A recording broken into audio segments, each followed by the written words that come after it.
मोदी जिंदाबाद, युद्धवीर सेठी जिंदाबाद, युद्धवीर सेठी जिंदाबाद।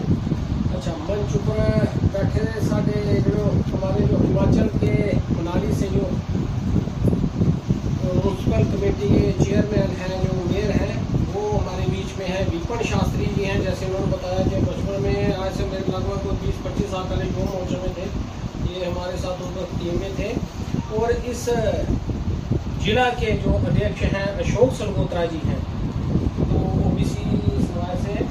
और हमारे बीच में सुभाष जी हैं, प्रवीण बड़ियाल जी हैं जो वाइस प्रेसिडेंट हैं, और मदन गोपाल टोनी जी, और सबसे बड़ी जो हमारे तरुण टाल जी हैं, जिनकी अध्यक्षता में ये एक ओबीसी समाज के, मैं इसको मानूँ तो एक युवा सम्मेलन ही हम कह सकते हैं। और जैसे इन्होंने बताया है कि आप सभी प्रमुख लोग हैं, अपने अपने वर्ग को, आप अपने अपने समाज को आप आपके पीछे चलते हैं, आपके कहना ही मानते हैं। इसलिए ये बहुत ही अच्छा है कि आप प्रमुख लोग यहाँ पर आए हैं।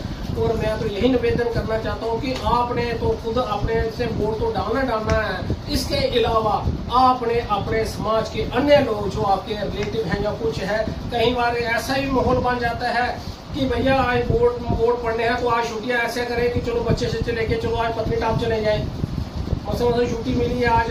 पर ऐसा उनको समझाना कि ये हमारे लिए, ये हमारा दो विचारधारों की लड़ाई है, ये पार्टी उस पार्टी की नहीं है, दो विचारधारों की लड़ाई है। और हमें आज साथ देना है।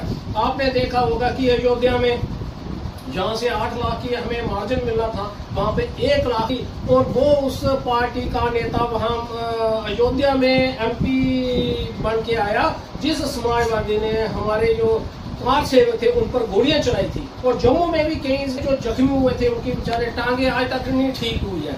उस समाजवादी पार्टी को हमने जिताकर अयोध्या से वहां पर भेज दिया।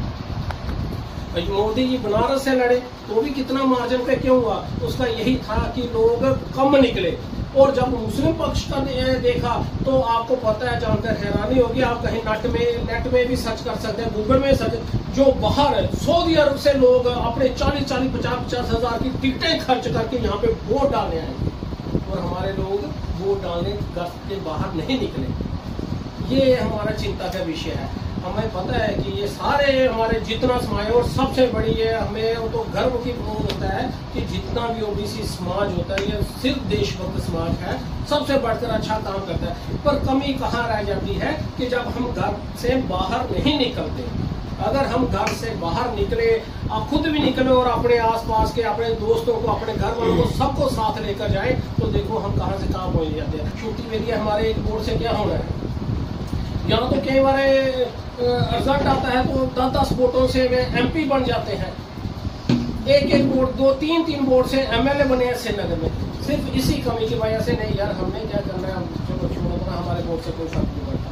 अगर हमारी ये सोच बदलेगी तो मुझे लगता है हम भारी मतों से, जैसे इन्होंने बताया, विजयी तो होना है, पर अगर भारी मतों से हम विजयी हुए तो इससे बढ़कर और कुछ नहीं होगा।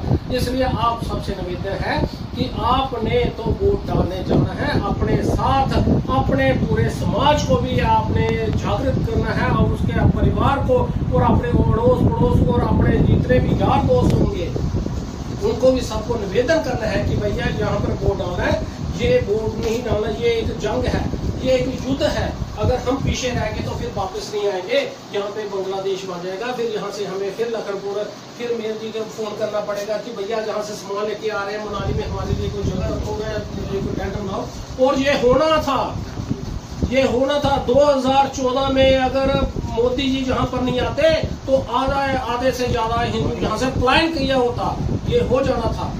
अगर 2014 में अगर आप यहाँ पर सब एक सुरक्षित यहाँ पर रह रहे हैं, हम खुलकर बात कर रहे हैं, अब तो किसी भी समाज से हम टक्कर लेने लोग में होता है कि भैया ठीक है 10 रुपये टमाटर बढ़ गया रेट, वो गंडे का प्याज बढ़ गया, थोड़ा सा यहाँ इसका बढ़ गया। पर उन साथ में हम अपने पड़ोसी देशों से भी जाकर देखें, यहाँ तो मिल भी नहीं रहे।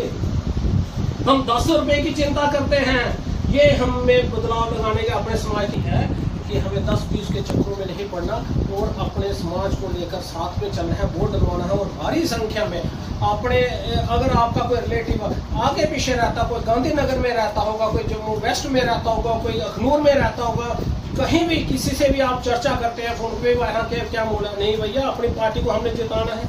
हमारी पार्टी के जितने भी MLA सारे अगर वहाँ पे विधानसभा में पहुंचेंगे तो भी फायदा हो जाएगा ना।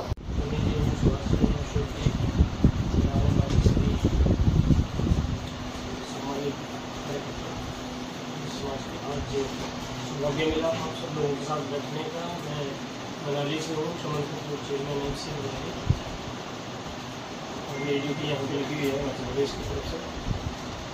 तो हम सबका एक ही बिंदु है, एक ही टारगेट है अभी जो है इसमें, बाकी तो भाई साहब ने सारी बातें बता दी आपको। प्रधानमंत्री जी ने सभी भाजपा के नेताओं को एक निर्देश दिया है कि ओबीसी समाज को पार्टी के साथ जोड़ना है।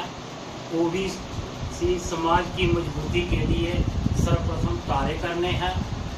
भारत सरकार ने ओबीसी समाज को मजबूत करने के लिए एक विशेष योजना का भी जो है यहाँ वार्ड नंबर 4 में जो हमारे यहाँ के मंडल अध्यक्ष हैं ओबीसी मोर्चा के तरुण टाग जी, उनका यहाँ पर काली जन्नी वार्ड नंबर 4 में यहाँ पे एक युवा ओबीसी समाज के लोगों द्वारा एक बैठक रखी गई, बहुत ही बढ़िया रही थी।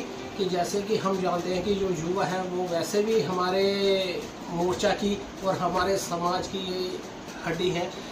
इसमें बहुत सा सभी ने अपने अपने विषय रखे। मुख्य तौर पर यहाँ पर हमारे चमन कपूर जी जो हिमाचल से आए हैं यहाँ पर, और विपिन शास्त्री जी हैं हमारे इस जिला के अध्यक्ष हैं, अशोक सगोत्रा जी, प्रवीण जी हैं, टोनी जी हैं और सुभाष जी हैं। इनके अलावा सबने यहाँ पर अपना अपना बात रखी और युवाओं से हमें यही आश्वासन मिला है कि हम मोदी जी के साथ हैं। जब तक मोदी जी और कमल के फूल के अलावा हमें कुछ दिखाई नहीं देता, और अपने साथ साथ भारी मतों से हम यहाँ पर जो कैंडिडेट हैं युद्धवीर सेठी जी उनको जिताएंगे, और इसके साथ अपने समाज को और अपने लोगों को भी जागृत करेंगे कि भाजपा के बिना हमें और कहीं भी नहीं जाना है। यही हमारा परिवार है और हमें अपने परिवार में ही जाना है। इतना कहते हुए भारत माता की जय।